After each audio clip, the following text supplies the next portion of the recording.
Hello दोस्तों, आप देख रहे हैं kids dream world YouTube channel, जहां कहानियां बनती हैं और सपने सच होते हैं। आज की कहानी में हम बात करेंगे बारिश वाली पिकनिक की। चलिए दोस्तों शुरू करते हैं। पार्क प्लाजा सोसाइटी में जुलाई का महीना शुरू हो चुका था। हर सुबह ठंडी ठंडी हवाएं और हल्की बारिश बच्चों के चेहरे पे मुस्कान लेकर आती थी। रिया, मोहन और मीना बारिश का खूब आनंद ले रहे थे। हर दिन गीली मिट्टी में खेलना, कागज की नाव बनाना और पानी में उछल कूद करना उनकी दिनचर्या ही जैसे बन गई थी। एक दिन रिया ने कहा, बारिश में खेलना तो बहुत मज़ेदार है, लेकिन इस बार कुछ नया और कुछ नई मस्ती करनी चाहिए। क्यों ना हम पिकनिक पर चलें? मीना और मोहन ने जोर जोर से तालियां बजाई और कहा, हाँ पिकनिक, वो भी बारिश में, मज़ा आ जाएगा। अब बारी थी मम्मी पापा को मनाने की। तीनों भागते हुए अपने अपने घर पहुंचे और अपनी मम्मियों से पिकनिक की इजाज़त मांगी।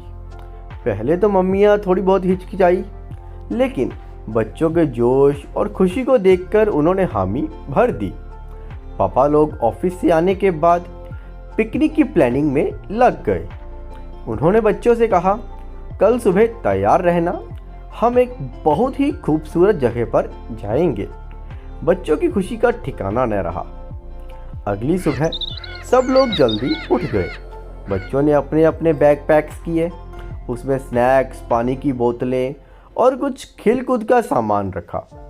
मम्मियों ने पराठे, सैंडविच और गर्मा गर्म पकोड़े तैयार कर लिए।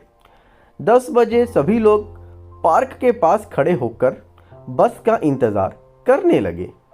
जैसे ही बस आई, बच्चे खुशी से उछल पड़े और अंदर बैठ गए। लगभग 1 घंटे बाद वे एक बड़े से हरियाली भरे मैदान में पहुँचे। चारों ओर ऊंचे ऊंचे पेड़, झरने और छोटी छोटी झीलें थी। बारिश की हल्की फुहारें मौसम को और भी सुहावना बना रही थी। जैसे ही सबने अपना सामान रखा, बच्चे दौड़ते हुए झरने के पास पहुंच गए। रिया ने कहा, आओ पानी में खूब मस्ती करें। मीना ने जवाब दिया, हाँ लेकिन पहले नाव बनाते हैं। तीनों ने झरने के पास से छोटे छोटे पत्ते उठाए और कागज की नाव को पानी में बहाने लगे। तभी मोहन ने शरारत करते हुए कहा, चलो अब बारिश में नाचते हैं। सभी बच्चे हाथ पकड़कर नाचने लगे। उनकी मम्मियाँ भी यह देखकर हंसने लगी और थोड़ी देर बाद उन्होंने बच्चों का भी साथ दिया। बारिश में भीगने के बाद सबने चटाई बिछाई और मम्मियों ने गर्मा गर्म पकोड़े और सैंडविच खाने को दे दिए। मीना ने कहा, वाह मम्मी, आपके पकोड़े तो बड़े कमाल के हैं। खाने के बाद बच्चों ने बैडमिंटन और क्रिकेट खेलने की तैयारी की। मोहन ने कहा, मैं बैटिंग करूंगा। रिया ने जवाब दिया, ठीक है, लेकिन अगर मैं आउट कर दूं तो फिर मेरी बैटिंग आएगी। ठीक है। बच्चों ने खेल कूद के बीच ही मम्मियों और पापा के साथ बहुत एंजॉय किया।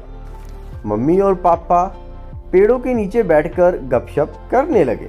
अचानक पापा ने बच्चों को एक सरप्राइज देने की बात की। पापा ने बच्चे को बुलाया। सभी बच्चे पापा लोगों की बार आए।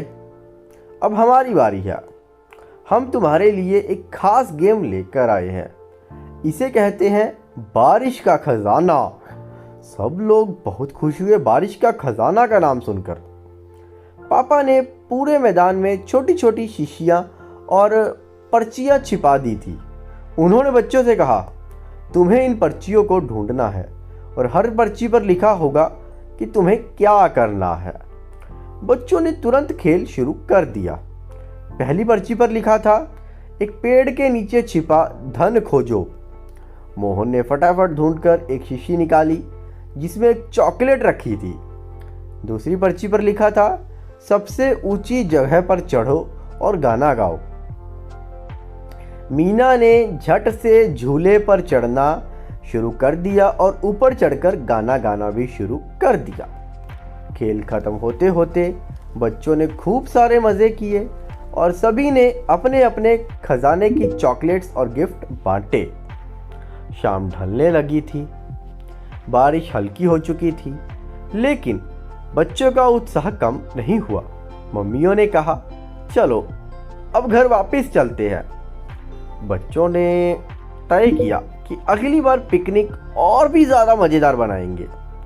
बस में लौटते समय बच्चों ने कहा, धन्यवाद मम्मी पापा, यह हमारी सबसे अच्छी पिकनिक थी। तो दोस्तों, इस कहानी से हमें यह सीखने को मिलता है कि परिवार के साथ समय बिताना और प्रकृति के करीब रहना न केवल मज़ेदार होता है, बल्कि हमें नई नई चीज़ें भी सिखाता है। तो दोस्तों, अगर आपको हमारी यह कहानी अच्छी लगी तो लाइक और सब्सक्राइब करें। मिलते हैं पार्क प्लाजा सोसाइटी की अगली कहानी में। तब तक के लिए अलविदा, जय हिंद, धन्यवाद।